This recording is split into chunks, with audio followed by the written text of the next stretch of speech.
Olá, boa noite. Veja no Brasil TV desta terça-feira, dia 3 de janeiro. A despedida ao rei do futebol. O cortejo com o corpo de Pelé percorreu mais de 10 quilômetros pelas ruas de Santos.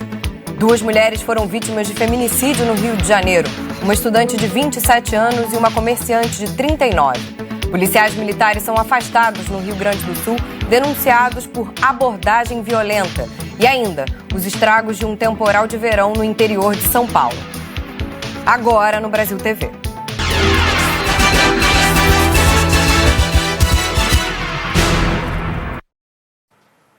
O país acompanhou hoje a despedida final ao rei do futebol.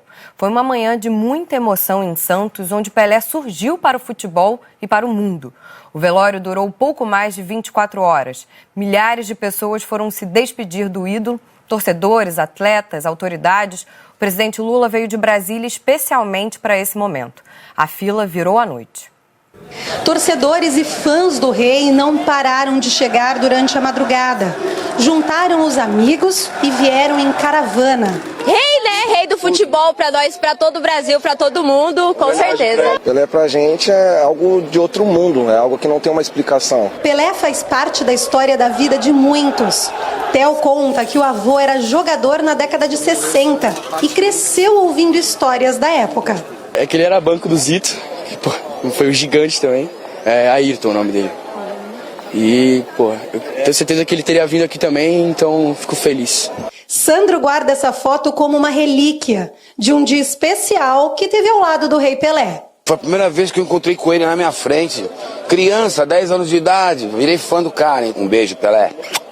O público não parava de chegar. Seu Vanderlei foi o último torcedor que ficou mais perto do rei. Eu represento todos aqueles torcedores, né? Quem gosta de futebol, quem gosta do futebol arte, né? É uma maneira da gente retribuir, né? Mesmo que seja uma pequena passagemzinha, né? Em frente do caixão dele, né? Pela manhã, muitas autoridades foram até a Vila Belmiro. O presidente Lula chegou às 9 horas. Estava acompanhado da esposa Janja e do ministro de Portos e Aeroportos, Márcio França, do PSB. França é da Baixada Santista, foi prefeito de São Vicente e vice-governador de Geraldo Alckmin. Lula cumprimentou a família do rei do futebol, os filhos e a esposa do Pelé. O presidente ficou no velório por meia hora e participou de uma rápida cerimônia religiosa na área próxima ao caixão, que foi reservada para parentes e autoridades. Antes de sair, Lula abraçou novamente os familiares do Pelé. Ele acenou para algumas pessoas, parou para tirar fotos com apoiadores, depois falou com a Santos TV. Eu acho que o mundo deve ao Pelé muita coisa, sobretudo a dignidade de um homem, sabe, que nasceu pobre, negro, num país onde o preconceito é muito vivo, e o Pelé nunca se importou com isso. Ele sempre soube ser Pelé, o melhor e o mais humilde. Portanto, eu fico triste, lamento profundamente. Eu que tive a oportunidade de ir ao Pacaembu, o Pelé jogar muitas vezes, não vou ver daqui para frente nunca mais o Pelé jogar, a não ser que eu fique assistindo os filmes, sabe, dos gols do Pelé, que são muitos. Então, eu acho que todos nós devemos um pouco ao Pelé, e o Brasil deve muito. O caixão com o corpo do rei Pelé deixou a vila no carro do Corpo de Bombeiros.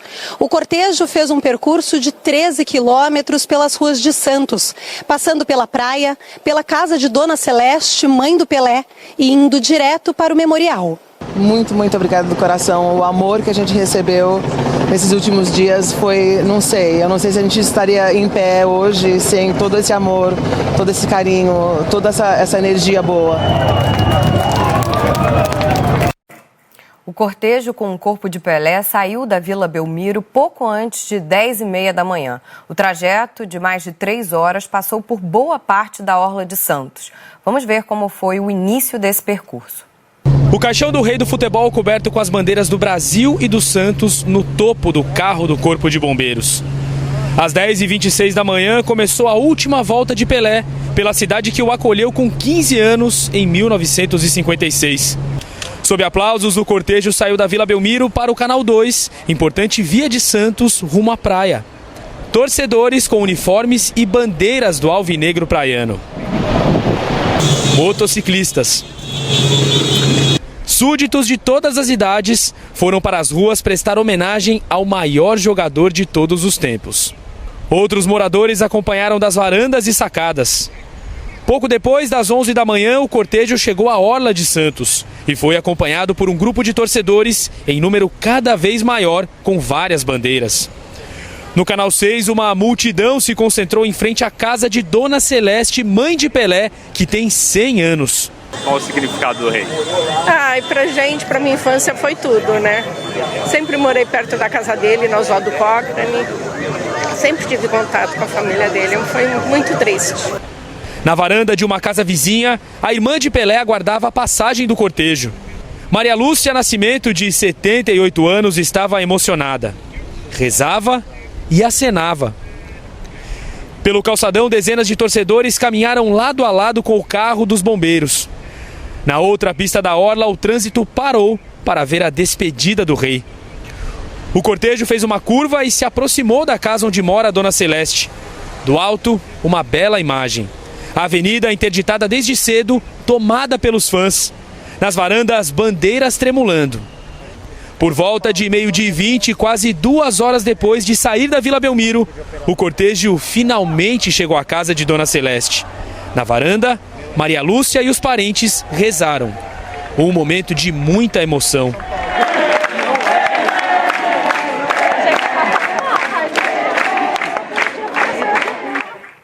Depois do cortejo pelas ruas de Santos, o corpo de Pelé foi levado para o cemitério vertical, que fica perto da Vila Belmiro. A cerimônia do enterro foi reservada para a família e amigos muito próximos.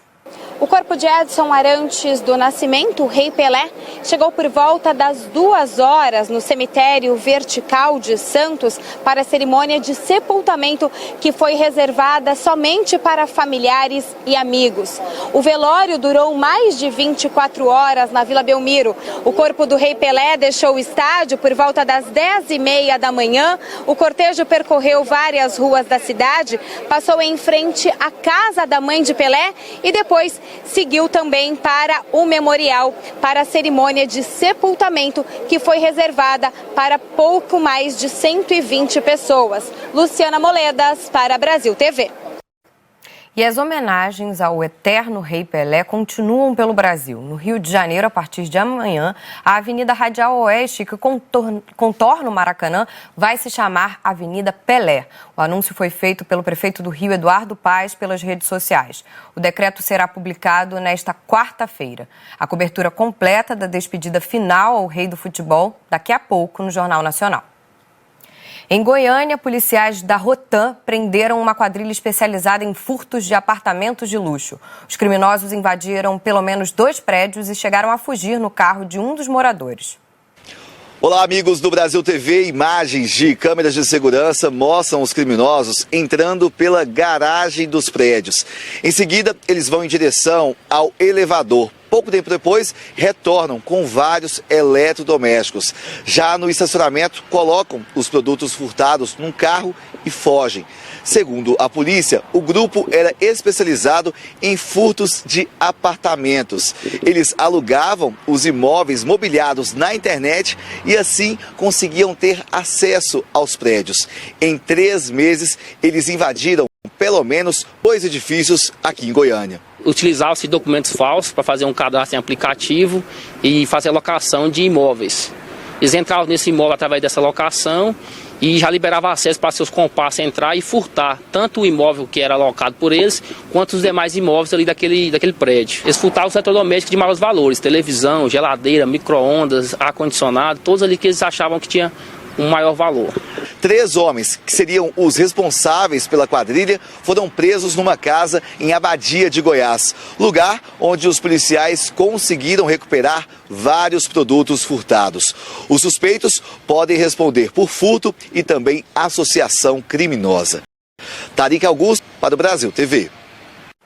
O ano mal começou e 2 feminicídios já entraram para as estatísticas da polícia no Rio de Janeiro. Uma terceira vítima sobreviveu à tentativa de assassinato. Rosilene Silva, de 39 anos, foi assassinada pelo ex-marido nas primeiras horas de 2023. Imagens de câmeras de segurança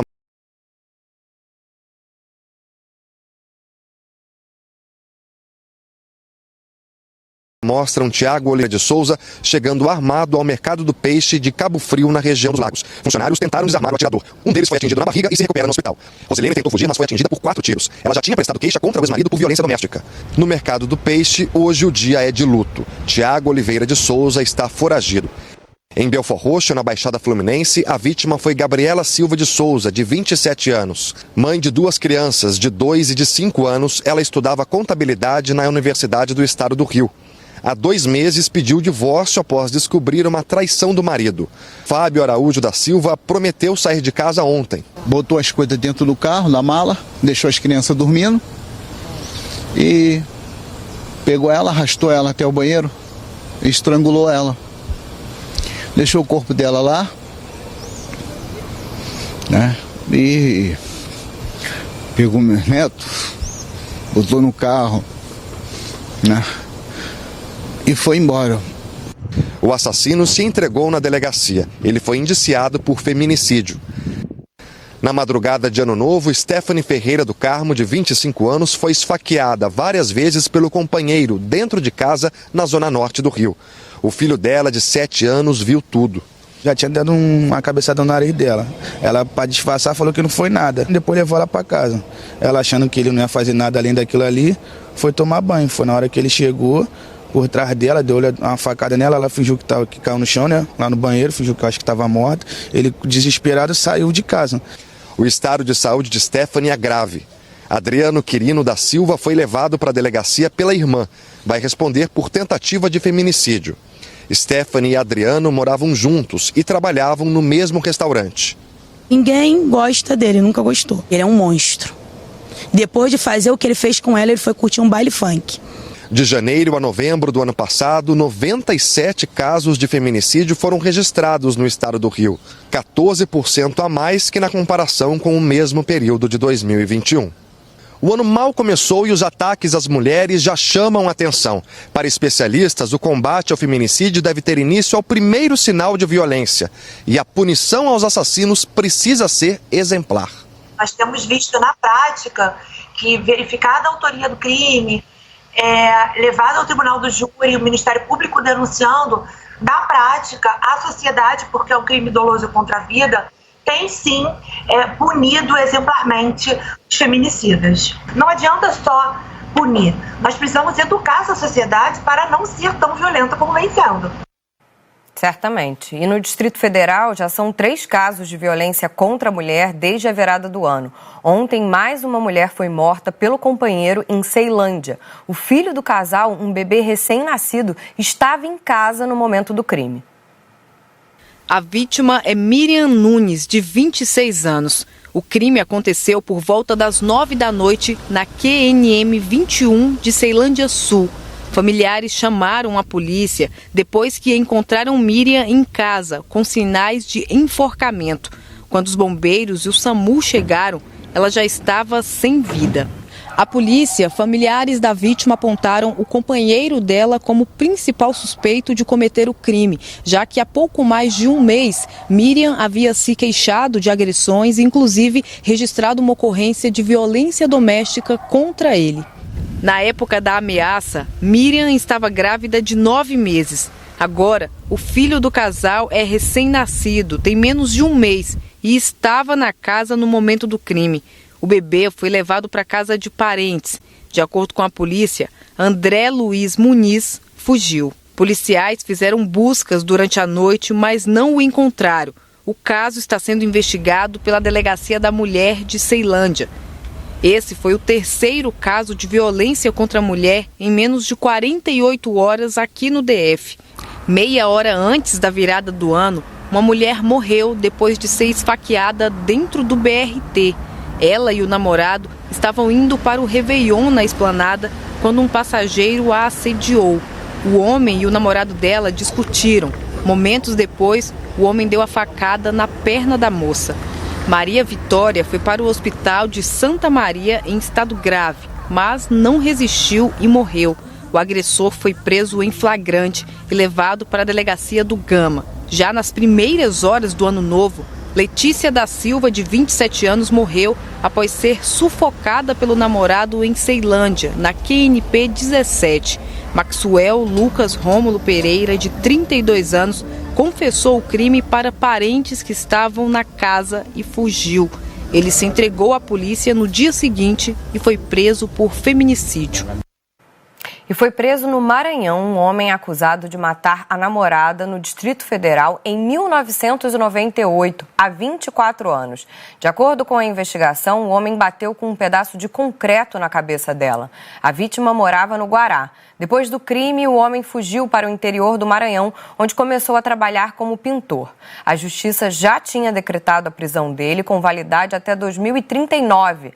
E agora a Polícia Civil encontrou o homem na cidade de São José de Ribamar. Hoje ele tem 57 anos e já foi levado para o Distrito Federal. Um homem de 27 anos foi sequestrado em Várzea Grande, no Mato Grosso, ontem à noite. Até agora ele não foi encontrado. O caso aconteceu em frente a um hotel e câmeras do circuito de segurança flagraram a ação dos criminosos. Beraldo Lopes da Costa Júnior, de 27 anos, é do município de Reserva do Cabaçal, que fica a cerca de 170 quilômetros da fronteira do Brasil com a Bolívia. Ele, a esposa e a filha de 4 anos vieram para a região metropolitana de Cuiabá, no município de Várzea Grande, para receber a dívida da venda de uma caminhonete. O rapaz trabalha na compra e venda de veículos. Ele estava em um hotel quando recebeu uma mensagem no celular e saiu, junto com a filha, para ver o que era. Quando foi abordado por 2 homens, colocado dentro de um carro, e aí os suspeitos o levaram embora, deixando a criança no local. A esposa ainda conseguiu falar com ele por 2 vezes, mas depois disso não teve mais contato com o marido. Consegui falar com ele 2 vezes, mas bem rápido. A primeira ele falou: tô bem, amor, tô bem. Daqui a pouco eu falo com você, daqui a pouco eu falo com você. Eu desliguei. E desligou no telefone. Aí passou um pouco, eu liguei de novo. Só que ele me chama diferente, ele não me chama assim. Aí ele falou assim: amor, eu tô bem. Eu falei: vou chamar a polícia, cara. Tô doido, tô passando mal. Ele falou assim: não, fica bem, você pode perder o neném, fica calma. E aí ele falou: não chama a polícia não precisa não. Os caras me pegou enganado, achou que eu era malandro, porque tem muita malandragem. Depois disso desligaram o celular, não consegui mais falar com ele. A esposa da vítima fez o boletim de ocorrência hoje pela manhã. E agora o caso passa a ser investigado pela Polícia Civil. Bruno Bortoloso, para o Brasil TV. A Corregedoria da Brigada Militar do Rio Grande do Sul vai investigar uma abordagem policial violenta flagrada na região metropolitana de Porto Alegre no fim de semana. Os 2 policiais foram afastados das ruas. O vídeo flagrou a abordagem policial dentro de um bar em Novo Hamburgo. O agente coloca um saco de lixo na cabeça da mulher. Eu tava aqui fora tomando cerveja, né? Porque é normal vir pra cá, né? Aí a polícia simplesmente veio e abordou o meu marido, né? Aí ele veio com a arma já na cabeça dele, entra. Nós entramos. Aí foi um filme de terror. Botaram saco na cabeça dele, algemaram ele, bateram nele. Aí no que foram, vieram em mim, botaram saco na minha cabeça. Aí a sorte que a pessoa foi e filmou, senão eu não sabia. Acho que nem ia estar mais aqui, né? As testemunhas contaram que foram ameaçadas pelos policiais militares. Qual foi a reação deles quando perceberam que tinha sido gravado? Saíram correndo. Se apavoraram até deixaram até a arma. Depois voltaram pra pegar. E ameaçaram ele. Ameaçaram nós de morte. O vídeo viralizou nas redes sociais e chegou até a Corregedoria Geral da Brigada Militar do Rio Grande do Sul, que abriu inquérito para apurar a violência durante a abordagem policial. 2 policiais foram identificados e afastados. Eles ficaram em silêncio durante os depoimentos. A Corregedoria investiga ainda se outros agentes fizeram parte da abordagem. As vítimas vão ser ouvidas hoje. Isso é impactante no sentido de que foge do padrão operacional que nós adotamos, que todos os dias é trabalhado nas paradas de serviço, quando os profissionais ingressam para tirar o seu serviço, tem a conversa do coordenador, sargento, tenente, capitães, sobre o procedimento de melhor agir em prol da nossa sociedade. A gente fala agora sobre o congestionamento na BR-376, que liga Santa Catarina ao Paraná. A Amanda Menezes tem as informações. Filas enormes se formaram na BR-376, que é uma das principais ligações entre os estados do Paraná e de Santa Catarina. Na manhã desta terça-feira, o congestionamento no sentido Curitiba chegou a 60 quilômetros, desde o município de Joinville, em Santa Catarina, até Guaratuba, na região litorânea do Paraná. No sentido Florianópolis, o congestionamento chegou perto de 20 quilômetros. O trânsito na BR-376 continua em meia pista, na altura do quilômetro 669, depois de um deslizamento de terra no fim de novembro que arrastou carros e caminhões e matou 2 pessoas. As obras por lá ainda não terminaram e por isso há desvio no trânsito. Para o motorista que vai pegar a estrada 376 nesta semana, a orientação é muita paciência, planejar a viagem e respeitar as sinalizações de trânsito. Amanda Menezes para o Brasil TV. E um incêndio atingiu 2 bares ontem à noite em Atins, região dos Lençóis Maranhenses. O fogo se espalhou rapidamente por conta dos fortes ventos na região. Não houve feridos. A provável causa apontada até agora é que um curto-circuito em um dos bares tenha causado esse incêndio. Essa informação não foi confirmada oficialmente pelo Corpo de Bombeiros, que ainda investiga o caso. Nos vídeos que foram gravados pela população ali da localidade, é possível ver que os próprios moradores se mobilizaram durante parte da noite tentando apagar as chamas até a chegada da equipe do Corpo de Bombeiros, que foi acionada lá da cidade de Barreirinhas e direcionada também para o local. O Centro Tático Aéreo também ajudou, a controlar essas chamas. A Equatorial, empresa que faz o fornecimento de energia elétrica aqui no estado do Maranhão, foi acionada para fazer o desligamento da rede até que a situação fosse normalizada. Apesar de Atins e a região dos Lençóis Maranhenses ser uma região muito visitada, não houve registro de feridos ou mortos durante esse incêndio. Nice Ribeiro, para o Brasil TV. A seguir, as chuvas de verão provocam prejuízos em cidades do interior do Maranhão e de São Paulo.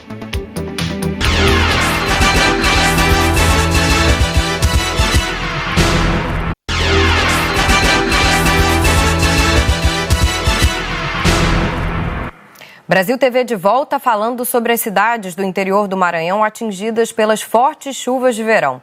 Casas e comércios foram invadidos pela água. Segundo os meteorologistas, esses temporais são provocados pela zona de convergência intertropical. De acordo com a meteorologia, o Maranhão deve registrar no primeiro trimestre de 2023 chuvas acima da média. É os efeitos provocados pela ZECIT, a zona de convergência intertropical. Diversas cidades do interior do estado já registraram aumento no volume de chuvas. Foi o caso da zona rural de Esperantinópolis. Os moradores ficaram assustados com a água que acabou invadindo ruas, casas e levando uma ponte na comunidade. Coisa semelhante aconteceu também no município de Colinas. A força da enxurrada trouxe lama e muito entulho e tomou diversas ruas da cidade. Cansados de esperarem por uma ponte, quem mora na comunidade Folguedos, na zona rural de Lago da Pedra, acabou se reunindo para construir uma passagem sob um córrego depois que a comunidade ficou isolada por conta da chuva. De Caxias, Murilo Lucena, para o Brasil TV. E essas tempestades de verão também provocaram estragos no interior de São Paulo. Mano, olha a casa do pai, mano. Olha a casa do pai, tá na janela. Ô, pai! Em cerca de 1 hora, as ruas de Socorro, no interior de São Paulo, pareciam um rio. Esse carro foi levado pela correnteza. Neste vídeo dá para ver os moradores com a água na altura do peito, arrastando a sujeira com uma vara de bambu. A água invadiu dezenas de casas e lojas. Começou a entrar água. E quando eu comecei a gritar, veio um vizinho da gente, entrou aqui, a porta estourou, chegou no pescoço dele. A sorte que foi um vizinho que nos ajudou.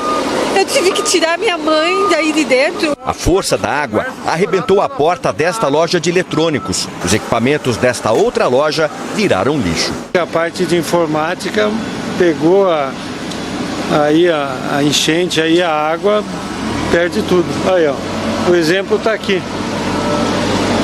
Neste estacionamento, os carros boiavam. Prejuízo também no mercadinho. Os funcionários encheram um caminhão com alimentos estragados. Está avaliado mais ou menos uns 40 mil reais de prejuízo.